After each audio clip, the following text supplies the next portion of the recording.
मैंने कहा श्रीमान जी से बात कर लेता हूँ सर, बहुत दिन हो गया सर।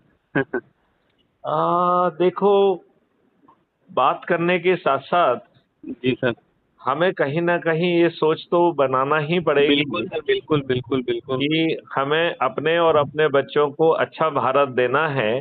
जी और ये जो पार्टी तंत्र है, जी जब तक हम 9 दिन का सरल उपाय करके लोगों को जोड़कर जी इसको मजबूत नहीं बनाएंगे और इसको मजबूर नहीं करेंगे, जी तब तक आपको अच्छा भारत नहीं मिल सकता। जी 23 लक्षों का यदि अच्छा भारत चाहिए जी तो हमें मेहनत करना पड़ेगी। जी जैसे मैं देख रहा था कि आपने लगभग मेरे ख्याल से 30-32 लोगों को जोड़ा है शायद। जी सर। अब हम यदि 200 लोगों से जुड़े हैं, 500 लोगों से जुड़े हैं, 1000 लोगों से जुड़े हैं, जी तो उन्हें ऊर्जाकृत कर, संकल्पित कर, शपथकृत कर जोड़ना मुश्किल नहीं होना चाहिए। जी जी सर। मैं आपसे समझना चाहता हूँ जी कि क्या कारण है कि लोग बाग जागने के लिए तैयार नहीं हैं। क्या उन्हें अपने और अपने बच्चों के लिए अच्छा भारत, 21 लक्षों वाला भारत नहीं चाहिए क्या? जी सर। क्या कहना है आपका? बिल्कुल चाहिए सर। तो हम वो एनर्जी क्यों नहीं डाल रहे हैं जो बड़ी आसानी से ऐप के माध्यम से जी हम लोगों को प्रोफाइल के अंदर जाकर जी जो व्हाट्सएप है जी उसका यूज करते हुए एक बार में 5 लोगों को भेजते हुए जी अपने से जुड़े सभी लोगों को भेजें जी और फिर 10 लोगों की सूची बनाकर जी हम कोशिश करें कि उन्हें जी ऊर्जाकृत कर, संकल्पित कर, शपथकृत करके जोड़ें। जी और जैसे जैसे जुड़ते जाएं, हम अपने जो है क्राइम फ्री भारत ऐप में ही देखें कि वो जी आपके रेफरेंस से जुड़ गए या नहीं जुड़े हैं। जी सर। राइट। राइट। और यदि हम ये संकल्प और क्रम बना के रखें जी तो हम अपने आप को और अपने बच्चों को आज जो सत्ता में बैठे हैं इन्हीं लोगों को मजबूत करते हुए, मजबूर करते हुए बना पाएंगे। ये बहुत कठिन नहीं है, लेकिन हम जाग क्यों नहीं रहे हैं ये बात मैं समझ नहीं पा रहा।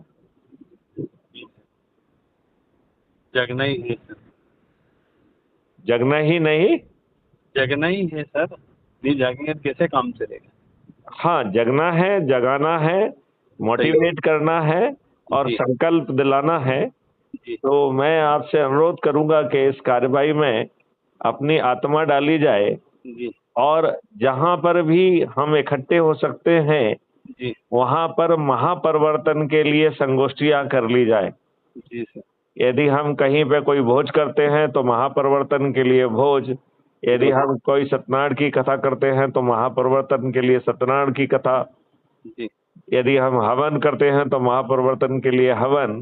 जी उसी उससे सभी जाति और धर्म में जो जो भी ऐसे आयोजन होते हैं उन सब का हम करने का कोशिश करें। जी सर। चाहे यदि क्रिश्चियंस हैं तो महापरिवर्तन के लिए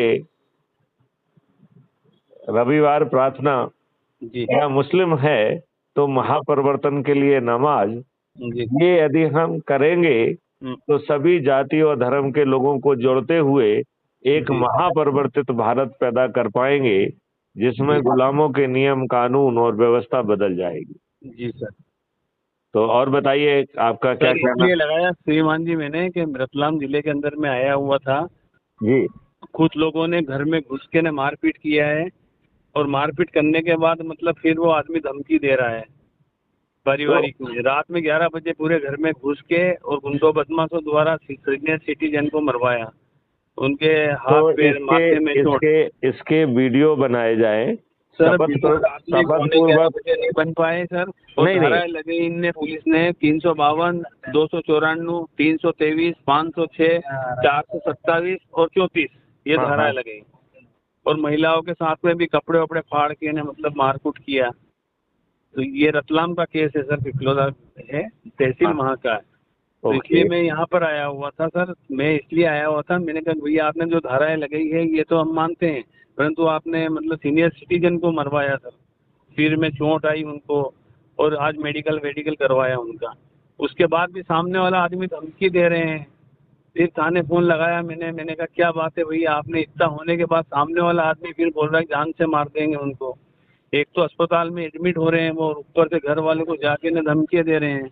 नहीं, लेकिन यदि यदि वो दोबारा धमकी दे रहे हैं जी। तो वो अलग अपराध कर रहे हैं, उसको अलग से कायम करना चाहिए।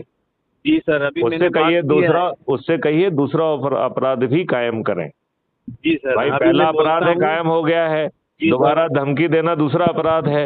यदि तीसरी बार धमकी देंगे तो तीसरा अपराध होगा। बिल्कुल सही। तो ये अलग अलग अपराध कायम कराए जाएं।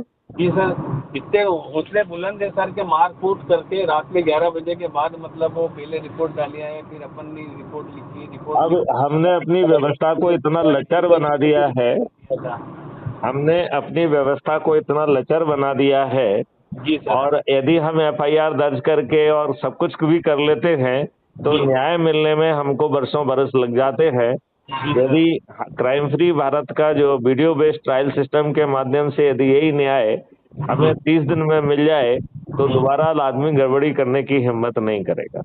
जी सर, तो अभी मैं उनका मेडिकल करवा के सर और उनको छुट्टी करवा के 4-5 जने सीनियर सिटीजन उनको रात में मारा है लोहे के पाइप से इनसे। वो दूसरा ऑफेंस है, उसके लिए दूसरा ऑफेंस कायम कराइए। जी सर। यदि तीसरी बार करते हैं तो तीसरा अलग उसे ऑफेंस बनेगा। जी सर, फिर कंप्लेंट कर दर्ज करवाएं। हाँ, उसको पृथक ऑफेंस कायम कराइए। जी। यदि तीसरी बार धमकी देते हैं तो तीसरा ऑफेंस कायम होगा। जी सर। तो उसको एक ऑफेंस मत रहने दीजिए। जी सर, और थाने पे फोन लगाया तो थाने वाले बोले हाँ कर रहे हैं, अब इधर वो करके जाए इधर नहीं, उसमें तो आप बाकायदा पूरा एफआईआर लिख के फलाना करके वो कार्रवाई करिए। और अभी तक सर महिला पुलिस थी, 24 घंटे हो गए, अब जाके ना महिला पुलिस आई है। वो क्या वो थाने पे बोले महिला पुलिस नहीं है, पीआई छुट्टी गए हैं, ऐसा मतलब वो सब इंस्पेक्टर बोल रहा छुट्टी गए हुए हैं। तो मैंने कहा आदमियों को बड़ी मार डाले और आराम से घूम रहे हैं, वो उनको बिठाया भी नहीं थाने में सर। उनको जो है पूरी कार्रवाई ठीक ढंग से करने के कुछ भी नहीं किया, बस मेडिकल अपन ने करवाया, मेडिकल के लिए भी मना कर दिया था, उनकी काफी चोटें आई हुई थी गर्दन वर्दन में, कपड़े फाड़े लेडीजों के। यही मैं कह रहा हूँ कि घटिया नियम कानून के तहत भी हम जो मिनिमम कार्रवाई है वो भी नहीं कर रहे हैं। तो महापरिवर्तित भारत के लिए यदि हम और संकल्प करके कार्रवाई कर सके तो जुड़े हुए लोग जो है वो इनको न्याय देने के लिए विवश कर पाएंगे। हाँ सर, और पार्टी तंत्र में बैठे हुए लोगों को हम मजबूत भी कर पाएंगे, मजबूर भी कर पाएंगे और महापरिवर्तित भारत भी पा पाएंगे। राइट? बिल्कुल सही। ये व्यवस्था हमें करना ही होगी। बिल्कुल करना होगी। सभी लोगों को ठीक ढंग से मार्गदर्शन दीजिए और कार्रवाई भी कराइए। ठीक है? जी सर। ओके, जय हिंद, जय भारत, वंदे मातरम।